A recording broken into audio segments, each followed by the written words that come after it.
Good morning, everyone. This morning, for a worship, let us all sing together the hymn, Blessed Assurance.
This morning, for our meditation, I would like to discuss with you on how the wisdom of God is different from the worldly wisdom. So let me title this as Wisdom of God that embodies character. We find in James chapter 1 verse 5 to 6, it says, "If any of you lack wisdom, let him ask of God, that giveth to all men liberally, and upbraideth not, and it shall be given him. But let him ask in faith, nothing wavering, for he that wavereth is like a wave of the sea, driven with the wind and tossed." So this is a verse that we keep hearing from our childhood. Our parents used to mention this verse when we find it very difficult to study. I would also like to bring before you another verse from James chapter 3 verse 17, which says, "The wisdom from above," that's wisdom of God, "the wisdom from above is first of all pure, it is also peace-loving, gentle at all times, willing to yield to others, it is full of mercy and good deeds, it shows no favoritism, and is always sincere." The way James characterizes the wisdom of God is something very surprising. When I see by categorizing all the qualities that are mentioned by James, I come across the following elements as a part of this verse 17. First of all, he says it's impartial, peace-loving, gentle, pure, reasonable, mercy and fruits, sincere. For this morning, for our meditation, I would like to pick few elements alone for our meditation. First of all, wisdom of God is reasonable. So I call it as a reasonable wisdom. What do I mean by reasonable wisdom? Being reasonable is to provide space for alternative opinion. Agreeing to disagree on certain issues is part of this. Many a times when we say that we are intelligent, we think that we know everything. But when you are driven by the Spirit of God, you know that crowd resourcing is a very important option that God advocates. So you're willing to crowd resource opinions for validations. So anyone who is driven by the Spirit of God, with the wisdom of God, would always be looking forward for resourcing opinions and validations continuously. So let me put it across this way. When wisdom opens up accommodating others into self, its insecurity gets ripped off and pride gets toppled down.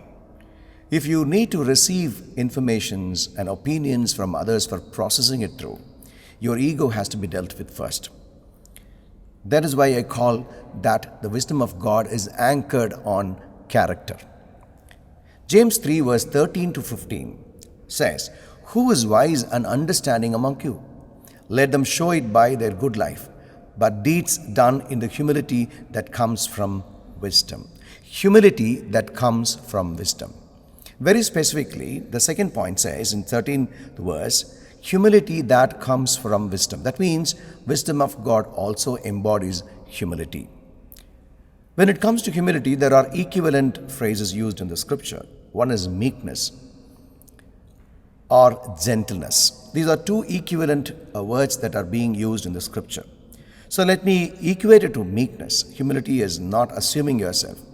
Humility is an expression of the wise. When I say worldly wisdom is completely self-centered. But when I say humility, I am trying to equate that with meekness in a threefold manner and presenting it before you. Number one, meekness towards self is responding within for the negative input received from others. When we receive a negative input from people, how are we going to respond to them without hurting them, without reacting to the situation? That marks humility. That means you are unassuming in character. The second component is meekness towards others is associated with the positive response of self in building others. The first one I said, the way you respond to it when it comes from outside. The second one, the way you are trying to confront others or reprove others in a gentle manner, that is also is accounted as humility. On the one side, you find that someone has done wrong. Other side, you are using your gentleness for reproof. Third aspect is meekness towards God. Can you exercise your meekness toward God? Is a question that might be lingering in your hearts. Let me put it across this way. Look at the life of Job, where Job lost everything, but he never blamed God for that. The natural tendency for all of us is that we used to blame God for everything that happens in our life, especially when we go through crisis. Meekness or humility is that accepting all that God permits in our life as such. So meekness towards God is the attitude with which one responds to God or submitting to the sovereignty of God. Let me go in detail on what do I mean by meekness towards self. I would like to make 3 sentences here. Number 1, willingness to receive criticism. If you say you are a meek, you are a humble person, and if the wisdom of God is working in you, you will be always willing to receive criticism. You will be defenseless towards personal injustice. Whenever you come across a personal injustice, you will feel that you will be defenseless. It's like how Jesus Christ was standing before the court. Even though he had every power to harm them, he said, if I call, millions of angels would come and rescue me. But he never wanted to do it.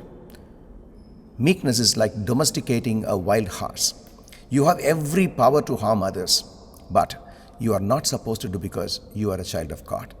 The wisdom of God is in operation. Third aspect is relinquishing positional ego. This aspect we come across in Philippians, where it says, Jesus Christ being equal to God, did not consider it to be robbery to be equal to God, but he came down to rescue us. These 3 aspects will be operating in you when you say that you are a humble person. meekness towards self, willingness to receive criticism, defenseless towards personal injustice, relinquishing positional ego. But when the injustice is happening to someone else, it is we as believers should act upon it. Meekness towards others. I would like to characterize meekness towards others in three components. Number one is willingness to forgive people generously. Again, the wisdom of God works here. It demands yourself to forgive people. When you know that people have hurt you, and normally the reaction that you show forth is bitterness, and you would like to punish them if you have power, but if you're willing to forgive generously, I think this is where God tells you, this is an occasion where you have to forgive people.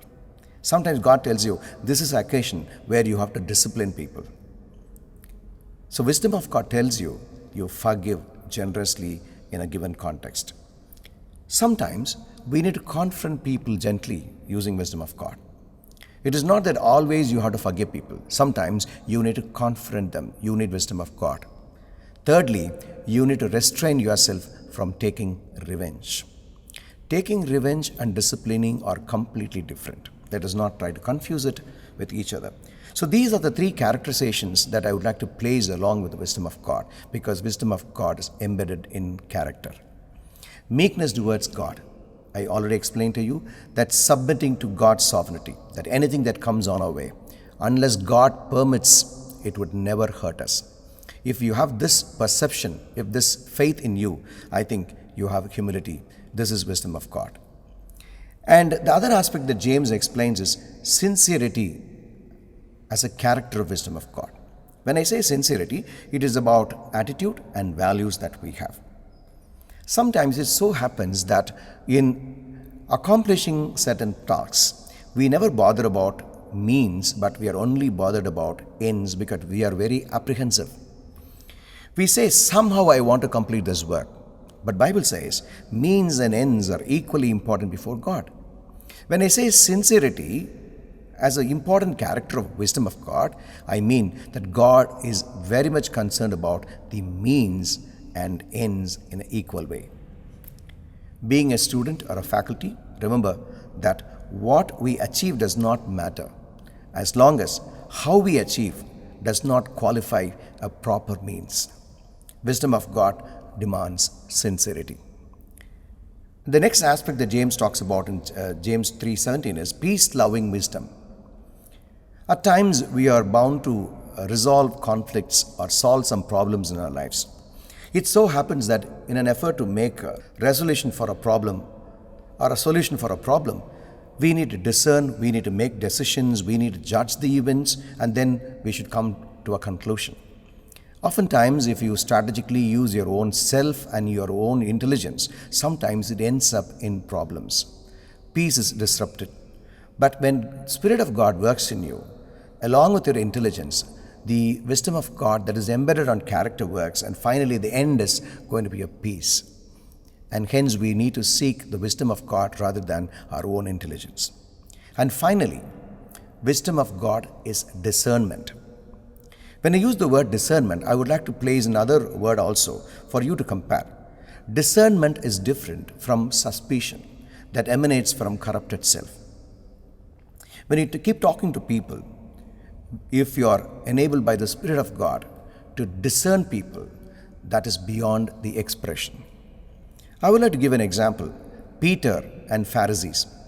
Peter discerned the identity of Jesus Christ as the Messiah, Son of God. But Pharisees were informed. They knew the scriptures very well, but they could not discern, but they could only suspect.